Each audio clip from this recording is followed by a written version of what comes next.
All signs point to this. What is this? The Red Sox don't re-sign Tyler O'Neill.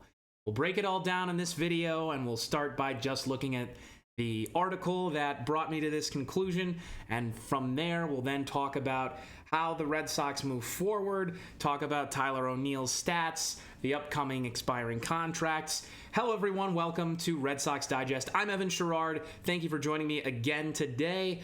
Make sure that you subscribe to stay up to date with all the latest Red Sox news, rumors, what have you. But let's jump right into this here because we do actually have a report. I know we've been talking about Tyler O'Neill a lot, potential trade, potential just losing him in free agency, because if they had to trade him, a team would just have to re-sign him. So let's take a look at the quote here as we move over, and this is what Tyler O'Neill said at an earlier part in September, and basically just said he really likes Boston. And this quote to me really seems like he knows it's a business, which is good for him and kind of upsetting for fans that really love Tyler O'Neill, because it seems like, he's going to do his best to stay if the Red Sox do their best. And as we've seen in the past, that has been tough for fans to deal with players like Xander Bogaerts and Mookie Betts and what have you. So let's get into this article. That's the quote from the article that released the information that makes me think, hey, I don't know if O'Neill's going to be coming back, and I really don't think he will be. And this is the big red here is the $21.05 million, $21 million impending free agent offer that they would have to give O'Neill as a qualifying offer. So granted, they don't have to offer him that. They can let him hit the open market and then negotiate with him from there. But $21 million is a lot of money to give to any player, and of an outfielder who I think we were already talking about maybe bringing in Roman Anthony, and he's the odd guy out. You don't even pay him. All right, so there's $20 million you can use on other players. And before we get into why I think that you probably shouldn't pay $20 million to Tyler O'Neill, let's just get to the sourcing of this article, because it's very important. This was by Katie Manginelli, talking all about the qualifying offer. This news, the time I'm recording this, broke late yesterday, or actually, yes. So you see 5 hours ago, whatever. But that's like the first thing. So, okay, it's going to be $21 million if the Red Sox want to extend a qualifying offer to O'Neill, which then he can accept or decline. He doesn't have to say, yes, I want this, because then he would become an unrestricted free agent. He is at that age. He's at that tenure in big league ball. So Houston has talked all about the playing of O'Neill and all of his stats. So I'm not going to go into that. If you want, you can watch the previous video we just made on Tyler O'Neill. I'm going to talk more about the contract situations, because I think that that's really the most pertinent information at this point. So let's get into that. Let's talk about the Red Sox payroll here. So there's that image again, but there's Tyler doing his, Red Sox hit a double. But this is the current outfield situation for Boston as we look at their upcoming free agents. I just used the next 3 years. This is all on Spotrac if you want to look at it. But we've got Wilyer Abreu, who's going to be entering pre-arbitration in 2025. Not worried about that. Jarren Duran is going to be entering arbitration this season. So they're expecting him to make around $4.1 million. Could be more, could be less. Rob Refsnyder has a contract through 2025, so his contract will end next season. Not worried about him at all, because either he comes back or he leaves, and he's a bench piece who's been a really great bat versus lefties. Not particularly a great power bat, but a phenomenal contact hitter. He is a rotational piece for the Red Sox offense. But Tyler O'Neill led the team in home runs this year, hit 31 of them. So the Red Sox got power from a right-handed bat, and if we lose O'Neill, like I was talking about in the previous video that I had made, Roman Anthony's a left-handed bat, Wilyer Abreu's a left-handed bat, and Jarren Duran's a left-handed bat, and Rafael Devers is a left-handed bat, and Tristan Casas is a left-handed bat, and David Hamilton's a left-handed bat. There are so many left-handed bats. The Red Sox need power from the right-handed hitter, and Masataka Yoshida is also a left-handed bat. So that's like, I didn't even count, but that's a lot of starting level players for the Red Sox who are all lefties. Then you're down to Ceddanne Rafaela and a few others that I'm just not coming to off the top of my mind right now. But this is the outfield position that the Red Sox are in. Not terrible. And you see that we got Tyler O'Neill for a fraction, 1/4 of the $20 million that we would end up paying him if the qualifying offer is accepted. So that's another big thing. I think also we need to look at the pitching payroll, because this is probably the most important need of the Red Sox is pitching. After having a really strong start, we then came back down to earth. So these are the contracts on the Red Sox books right now.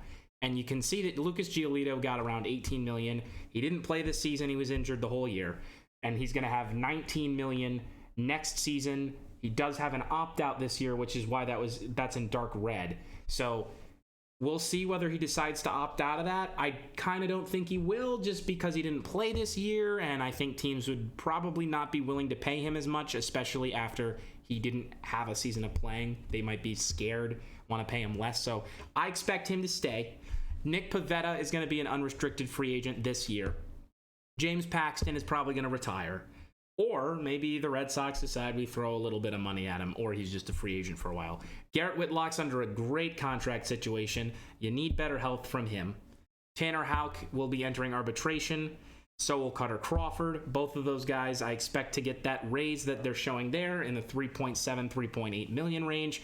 Brian Mata, Richard Fitz, and Quinn Priester all enter pre-arbitration. Not worrying whatsoever on them. But those are the pitchers that are on staff right now. And to me, none of those guys really stand out and tell me this is our ace. And the Red Sox need to use their money to bring in an ace.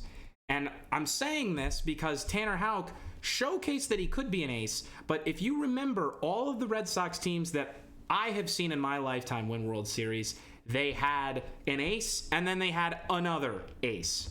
David Price and Chris Sale, even though David Price at the time of signing was an ace and then he kind of fell back off. Nathan Eovaldi, they had 3 huge pitchers. And then in 2013, more of the same. There was John Lester, Clay Buchholz, not so much. John Lackey, again, still not so much, but that offense was so powerful. And then in the early 2000s, especially 04, Pedro Martinez, arguably the greatest pitcher of all time in that era of baseball. And I would take you to an argument about him being the best ever just because of some of those seasons he had in the steroid era. But a lot of great pitching. Josh Beckett was there as well. You need to be able to pitch. They say in every sport, defense wins championships. In baseball, pitching plus defense wins championships. You need to be able to pitch. If you can't pitch, you're not going to win. Right now in the Major League Baseball postseason, we're seeing it. The New York Yankees have been able to shut down the Kansas City Royals offense, and the Royals won so many games this year by pitching. And then their starters don't go further than 5 innings. They lose to the Yankees in 3 games. No, 4 games. My goodness, what am I talking about? And now the Yankees are advancing.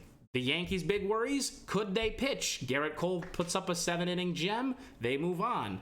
That's really why I think that you need to go get pitching right now, and Tyler O'Neill's $20 million just takes away from money that we could be giving to pitchers, especially when we've seen an ownership group that hasn't been as aggressive and spending money as they have in the past. With Dave Dombrowski in the 2018 Red Sox era before pretty much 2019 and the past, so 2018 in the past, Dave Dombrowski was willing to extend prospects out for rental trades and spend lots of money on free agents. And with Chaim Bloom and then the post Red Sox win the World Series 2018 let's cut payroll team, the first move was trade Mookie Betts, a player that you really should have extended no matter what the penalties. And then we cut even more payroll. We lose Xander Bogaerts. We fall out of the playoff contention, have a miracle run to almost the World Series in 2021. They have to stick with the course here because you now actually have the prospects. We've kept the prospects. We haven't traded them. You've got to see what you have.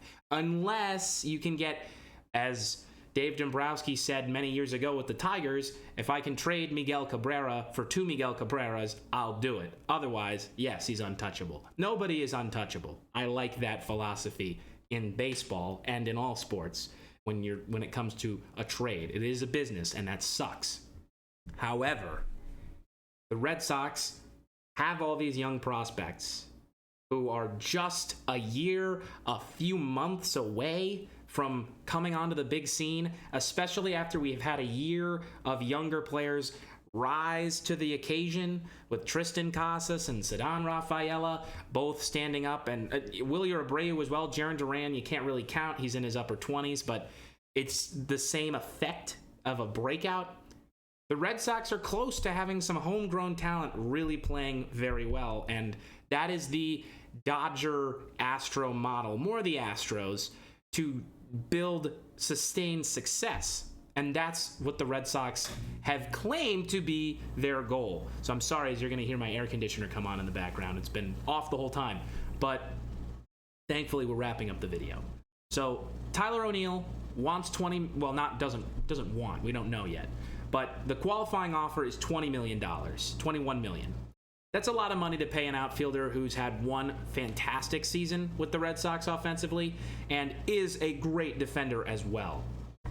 But the Red Sox really need to go out and get an ace, and if they can get a right-handed power bat to play another position, they can likely get him for a lot cheaper. So I think that they can play the budget role to get what they had offensively with O'Neill and lose the defense, plug in Roman Anthony, save the defense, save some years, keep your two outfielders with Abreu and Duran until you can see what's going on next season, or you just keep all three and that's who you run out there.